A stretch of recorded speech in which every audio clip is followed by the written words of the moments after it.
mesin bisa dimatikan. Tapi yang ikut bekerja di sini tidak pernah benar-benar pulang. Pabrik gula ini terlihat biasa saja dari luar. Bangunan besar, dinding tebal, cerobong tinggi, dan suara mesin yang tidak pernah benar-benar berhenti. Siang hari, tempat ini penuh tawa buruh. Debu gula beterbangan. Peluit pergantian shift terdengar rutin. Tapi malam hari, banyak orang memilih menunduk, mempercepat langkah, dan tidak menyebut apapun. Karena di pabrik ini, yang terlalu banyak bicara biasanya tidak lama bertahan. Bukan karena dipecat, tapi karena mereka sendiri memilih pergi. Atap tidak pernah terlihat lagi. 4 pengalaman ini dikumpulkan dari cerita para pekerja lama. Nama disamarkan. Dan satu hal yang selalu sama dalam setiap cerita mereka. Pabrik ini tidak pernah benar-benar kosong. Pabrik gula ini dibangun pada masa kolonial Belanda. Struktur utamanya masih asli. Dinding setebal hampir 1 meter. Lorong-lorong panjang lurus tanpa belokan. Tangga batu yang dinginnya terasa sampai tulang. Jendela tinggi dengan ventilasi besi berkarat. Mesinnya sudah beberapa kali diganti, tapi rangkanya masih sama. Beberapa bagian pabrik tidak lagi dipakai, tapi tidak pernah benar-benar ditutup. Alasannya selalu sama. Siapa tahu suatu hari dipakai lagi. Padahal semua pekerja tahu beberapa tempat lebih baik dibiarkan sendiri. Pengalaman ini dialami oleh staf administrasi. Sebut saja R, yang saat itu baru 2 tahun bekerja. Malam itu, akhir bulan, laporan harus selesai. Semua staf sudah pulang sejak jam 6 sore, sekitar pukul 21. Lantai 2 gedung manajemen sudah gelap total. Hanya lorong utama yang masih menyala itu pun lampunya jarang. Lorong itu panjang, lurus, ubin putih kekuningan yang sudah retak di sana-sini. R berjalan pelan sambil membawa map. Sepatu pantofelnya memantul di lorong yang sunyi. Lalu terdengar suara lain.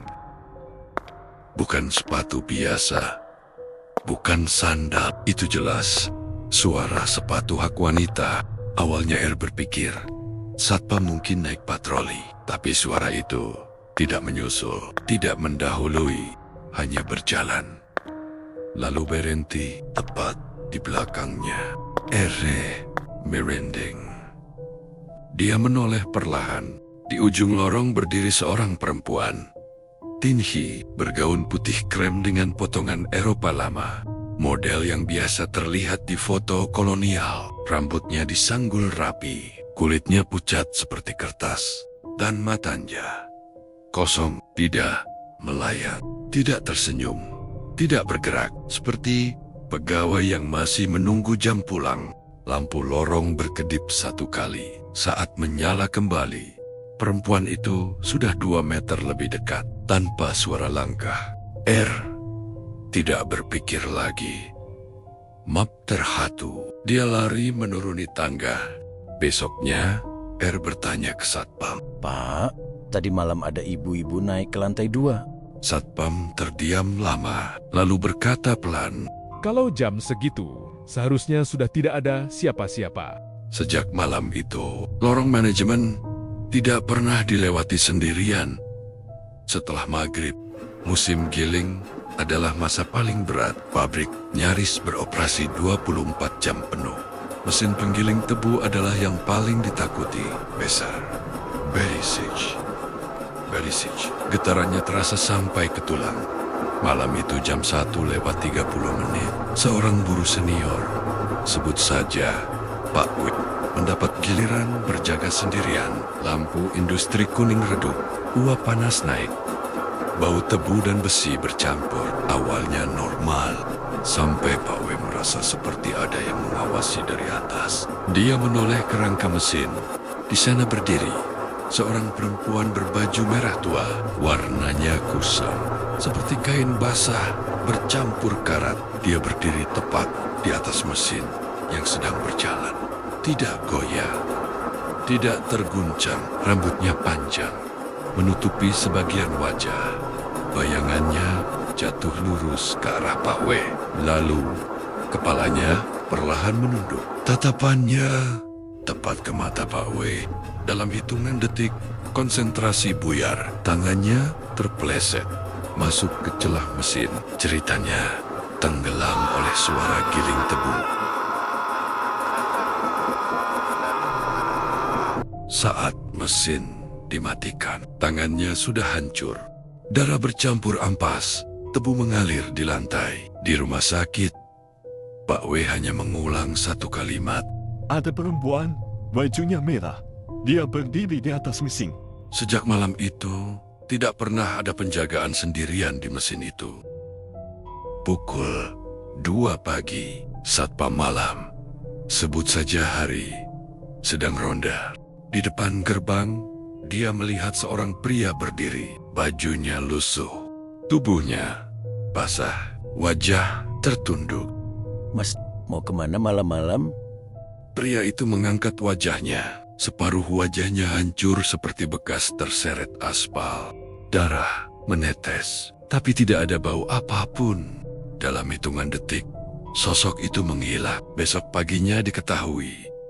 Di titik itu, bertahun-tahun lalu, pernah ada kecelakaan maut. Korban meninggal di tempat. Gudang adalah bangunan paling sepi. Lampu redap, bau apek, karung gula menjulang seperti tembok. 2 orang pekerja lembur di antara lorong karung. Dia melihat sosok putih berdiri membelakangi. Diam, tegak. Saat dipanggil, tidak menghawat. Begitu didekati, sosok itu meloncat sekali ke samping, menghilang di balik karung. Karung-karung bergeser sendiri. Sejak itu, tidak ada yang mau masuk gudang sendirian. Setelah jam 10 malam, pabrik gula ini masih beroperasi sampai sekarang. Mesin tetap berputar, gula tetap diproduksi. Tapi para pekerja tahu satu hal, tidak semua yang bekerja di pabrik ini masih hidup. Kalau kamu bekerja di tempat tua, pabrik lama, atau bangunan peninggalan, pernahkah kamu merasa seperti sedang diawasi saat lembur sendirian? Tulis ceritamu di kolom komentar. Cerita paling nyata akan aku bacakan di episode berikutnya. Dan ingat, kalau pabrik sudah sepi dan mesin masih berbunyi, pastikan kamu tidak sendirian.